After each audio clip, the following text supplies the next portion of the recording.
Bismillah. Habib Mukhdar Tanggul.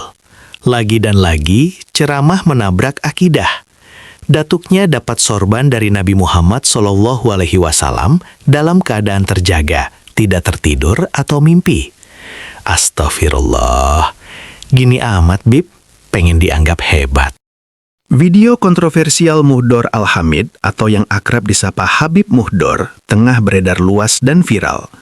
Dalam ceramahnya, ia menyampaikan satu kisah Ba'alawi yang bukan hanya mengundang tanya, tapi juga sangat membagongkan.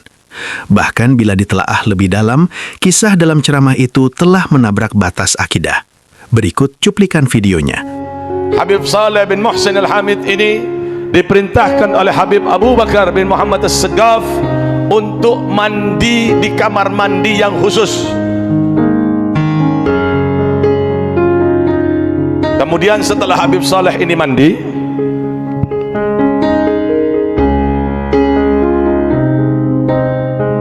beliau ini dipakai jubah, imamah dan sorban, di mana sorban itu Habib Abu Bakar mendapatkan dari Rasulullah SAW dalam keadaan yaqdatan, dalam keadaan terjaga, bukan dalam keadaan mimpi. Habib Abu Bakar mendapatkan dari Rasulullah SAW dalam keadaan yaqdatan, dalam keadaan terjaga, bukan dalam keadaan mimpi. Apa yang baru saja kita dengar bukanlah kisah biasa, bukan dongeng pengantar tidur. Ini adalah sebuah klaim besar, klaim yang menyentuh wilayah paling sensitif dalam Islam, yakni hubungan manusia dengan Rasulullah setelah wafatnya. Dalam ceramah itu disebutkan bahwa Habib Abu Bakar bin Muhammad Asgab dikisahkan bertemu Rasulullah dalam keadaan sadar, lalu menerima jemamah atau sorban dari Rasulullah. Sorban tersebut kemudian dipakaikan kepada Habib Soleh bin Muhsin Al-Hamid melalui sebuah ritual khusus mandi terlebih dahulu. Pertanyaannya sederhana, tapi konsekuensinya luar biasa besar. Benarkah Rasulullah hadir kembali secara sadar, lalu menyerahkan simbol otoritas kepada seorang Habib Ba'alawi? Mukhdar menyebut peristiwa itu dengan istilah yaqdatan atau yaqdothoh, yang berarti terjaga, sadar, atau tidak bermimpi. Jika klaim ini diterima apa adanya, maka implikasinya sangat serius. Artinya Rasulullah hadir secara nyata setelah wafat. Ada interaksi fisik, ada penyerahan benda, dan ada otoritas spiritual langsung, pertemuan face to face. Jelas ini bukan lagi wilayah mimpi, bukan pula karomah biasa. Ia menyentuh wilayah yang dalam Islam telah tertutup sejak wafatnya Nabi Muhammad. Mari kita jujur, dalam literatur Islam memang banyak kisah orang-orang soleh atau wali yang bertemu Rasulullah dalam mimpi. Ini jelas ada dalilnya.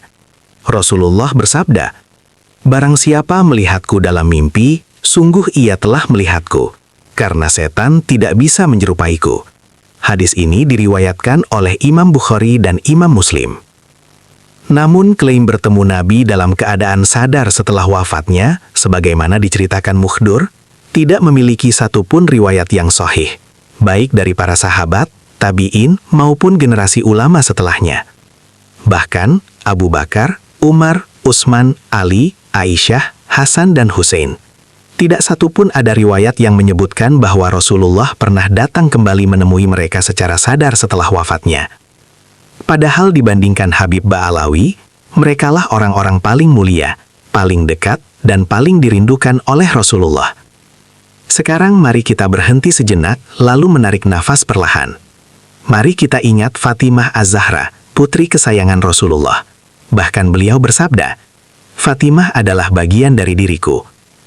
Riwayat mengisahkan, setelah Rasulullah wafat, Fatimah sangat merindukan ayahandanya. Ia adalah salah satu yang paling sering berziarah ke makam Rasulullah. Fatimah menangis dalam waktu yang lama. Bahkan diriwayatkan tak pernah terlihat tersenyum lagi sejak kepergian ayahandanya. Kesedihan itu begitu menggerogoti tubuhnya, melemahkan fisiknya, sehingga Fatimah pun wafat hanya beberapa bulan setelah kepergian Rasulullah. Sekarang mari perhatikan satu fakta yang tak terbantahkan. Rasulullah tidak pernah hadir secara yaqodzah menemui putri kesayangannya sendiri. Tidak datang untuk menghiburnya, dan tidak pula menyerahkan sorban, bahkan kepada belahan jiwanya Fatimah yang sangat dicintainya. Lalu mari kita tanyakan dengan nalar yang waras. Jika untuk Fatimah saja Rasulullah tidak hadir kembali secara sadar, bagaimana mungkin beliau hadir menemui seorang Habib Ba'alawi, lalu menyerahkan sorban? Apakah cinta Rasulullah kepada Fatimah lebih rendah derajatnya dibandingkan cintanya kepada seorang Habib? Kita pun patut menduga bahwa kisah yang dituturkan oleh Muhdur hanyalah narasi sakral yang dibangun di belakang hari. Dalam kacamata sejarah, jelas sekali kisah semacam ini punya pola yang sama, yakni tidak memiliki sanad, tidak tercatat dalam kitab-kitab klasik, dan umumnya hanya muncul dalam manakib internal Ba'alawi. Yang terakhir, hampir pasti kisah semacam ini selalu berujung pada legitimasi spiritual. Modusnya juga sangat mudah dibaca. Sorban dan jubah bukan sekedar kain. Ia adalah simbol pewarisan otoritas agama.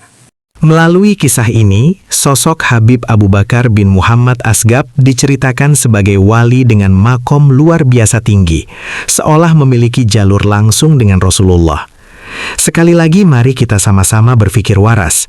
Jika kisah ini dianggap sebagai pengalaman batin pribadi, itu jelas urusan individu.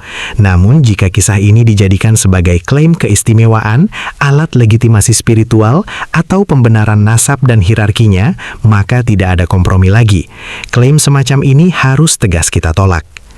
Memang benar ada sebagian ulama seperti Imam Al-Yafi'i dan Ibn Hajar Al-Asqalani yang menyebut kemungkinan dapat melihat Nabi dalam keadaan terjaga bagi orang-orang soleh.